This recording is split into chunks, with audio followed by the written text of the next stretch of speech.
किसी एक गांव में एक धोबी अपने गधे के साथ रहता था। वह रोज सुबह अपने गधे के साथ लोगों के घरों से गंदे कपड़े लाता और उन्हें धोकर वापस दे आता। यही उसका दिन भर का काम था और इसी से उसकी रोजी रोटी चलती थी। गधा कई सालों से धोबी के साथ काम कर रहा था और समय के साथ साथ अब वह बूढ़ा हो गया था। बढ़ती उम्र ने उसे कमजोर बना दिया था, जिस वजह से वह ज्यादा कपड़ों का वजन नहीं उठा पाता था।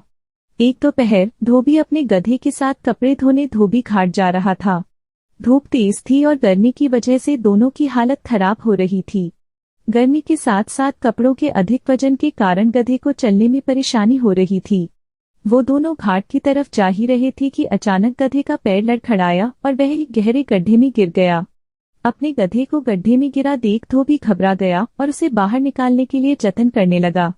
बूढ़ा और कमजोर होने के बावजूद गधे ने गड्ढे से बाहर निकलने में अपनी सारी ताकत लगा दी, लेकिन गधा और धोबी दोनों नाकामयाब रहे। धोबी को इतनी मेहनत करते देख कुछ गांव वाले उसकी मदद के लिए पहुंच गए, लेकिन कोई भी उसे गड्ढे से बाहर नहीं निकाल पाया। तब गांव वालों ने धोबी से कहा कि गधा बूढ़ा हो गया है, इसलिए समझदारी इसी में है कि गड्ढे में मिट्टी डालकर उसे यहीं दफना दिया जाए। थोड़ा मना करने के बाद धोबी भी इस बात के लिए राजी हो गया। गांव वालों ने फावड़े की मदद से गड्ढे में मिट्टी डालना शुरू कर दिया। जैसे ही गधे को समझ आया कि उसके साथ क्या हो रहा है, तो वह बहुत दुखी हुआ और उसकी आंखों से आंसू निकलने लगे। गधा कुछ देर चिल्लाया, लेकिन कुछ देर बाद वह चुप हो गया। अचानक धोबी ने देखा कि गधा एक विचित्र हरकत कर रहा है।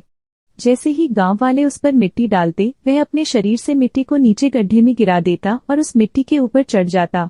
ऐसा लगातार करते रहने से गड्ढे में मिट्टी भरती रही और गधा उस पर चढ़ते हुए ऊपर आ गया।